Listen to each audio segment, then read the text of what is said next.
Billionaire Elon মাস্কের মালিকানাধীন বাণিজ্যিক মহাকাশ সংস্থা স্পেসএক্স এর পরীক্ষামূলক রকেট স্টারশিপ আবারও ব্যর্থ হয়েছে। ওয়ালটন আবারও মিলিয়নিয়ার অফারে ওয়ালটন ফ্রিজ কিনে আপনিও হয়ে যেতে পারেন মিলিয়নিয়ার।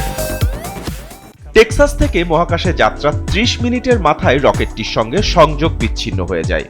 ফলে পূর্ব নির্ধারিত সময়ের আগেই রকেটটি বায়ুমণ্ডলে ফিরে আসে। রয়টার্স জানিয়েছে, মহাকাশে জ্বালানি লিকের কারণে রকেটটি ঘূর্ণায়মান অবস্থায় নিয়ন্ত্রণের বাইরে চলে যায় এবং এরপর রকেটটি আকাশেই ভেঙে পড়ে বা বিস্ফোরিত হয়। বিস্ফোরণের আগে 403 ফুট বা 123 মিটার উচ্চতায় এই মেগা রকেটটি আগের ব্যর্থ উৎক্ষেপণগুলোর চেয়ে অনেকটা দূর অতিক্রম করেছিল। তবে এটি মার্চের 6 তারিখের আরেকটি টেস্ট ফ্লাইটের মতোই শেষ পর্যন্ত ব্যর্থ হয়েছে, যেখানে উৎক্ষেপণের কিছুক্ষণ পরেই স্টারশিপ বিস্ফোরিত হয়েছিল। স্পেসএক্স সামাজিক যোগাযোগ মাধ্যমে এক পোস্টে জানিয়েছে, এ ধরনের পরীক্ষায় সফলতা মানে আমরা কি শিখলাম, আর আজকের এই পরীক্ষা স্টারশিপের নির্ভরযোগ্যতা বাড়াতে সাহায্য করবে।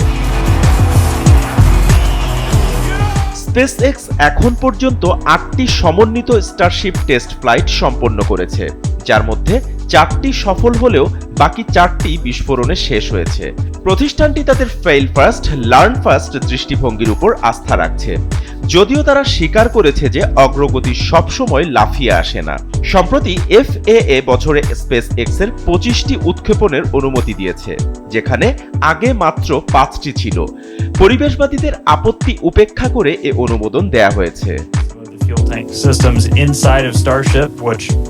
প্রসঙ্গত, স্টারশিপ হচ্ছে পৃথিবীর সবচেয়ে বড় এবং সবচেয়ে শক্তিশালী মহাকাশযান, যা সম্পূর্ণভাবে পুনর্ব্যবহারযোগ্য হিসেবে গড়ে তোলা হচ্ছে।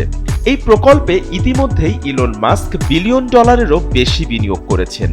এই স্টারশিপই ভবিষ্যতে চাঁদ ও মঙ্গল অভিযানে ব্যবহারের লক্ষ্যে তৈরি করা হচ্ছে।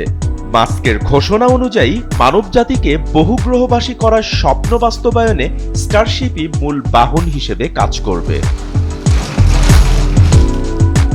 বাপ্পি খান, SA TV Digital. Here we see it marching right over top of us. We see 33.